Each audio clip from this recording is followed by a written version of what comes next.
मैं बहुत प्यार से कह रही हूं, मेरे भाई कमलनाथ अपनी शरारत से इस सदन को उलझा देते थे और आदरणीय शिंदे जी अपनी शराफत से उसे सुलझा देते थे।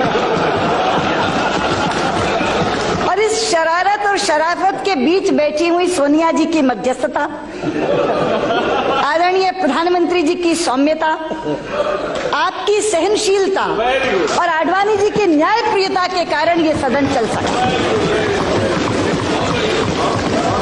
और आज के दिन मैं अपने पूर्व नेता सदन को भी याद करना चाहूंगी, आदरणीय प्रणब मुखर्जी को, लोकतांत्रिक संस्थाओं में जिनकी आस्था ने भी इस सदन को चलाने में बहुत कारगर भूमिका निभाई। ये इसलिए हुआ क्योंकि भारतीय लोकतंत्र के मूल में एक भाव है, और वो भाव क्या है? वो भाव ये है कि हम एक दूसरे के विरोधी हैं मगर शत्रु नहीं। और हम विरोध करते हैं विचारधारा के आधार पर, हम विरोध करते हैं नीतियों के आधार पर, हम विरोध करते हैं कार्यक्रमों के आधार पर। अलग अलग है, इख्तिलाफी विचारधारा है, अलग अलग नीतियां बनाती है सरकार, अलग अलग कार्यक्रम बनाती है, उस पर हम आलोचना करते हैं।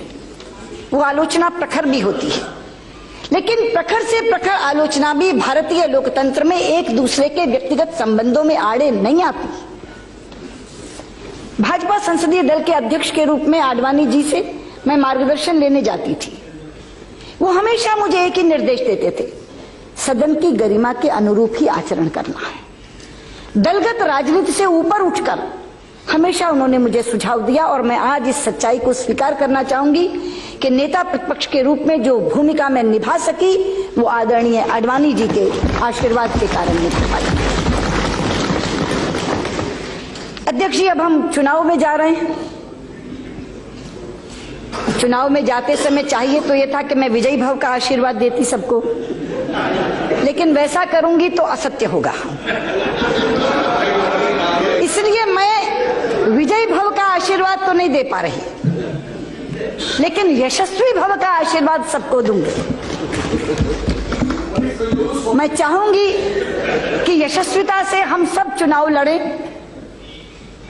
और आपकी तो मैं कायल हूं जिस बात को वासुदेव जी ने आज सार्वजनिक रूप से कहा, मैंने निजी रूप में बहुत बार आपसे कहा है कि आपका स्वभाव और उस स्वभाव में क्रोध का ना आना इस सदन को चलाने में सबसे ज्यादा योगदान रखता है।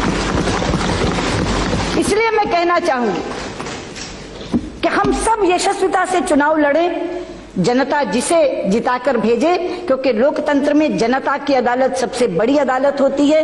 विजय और पराजय का फैसला वही करती है।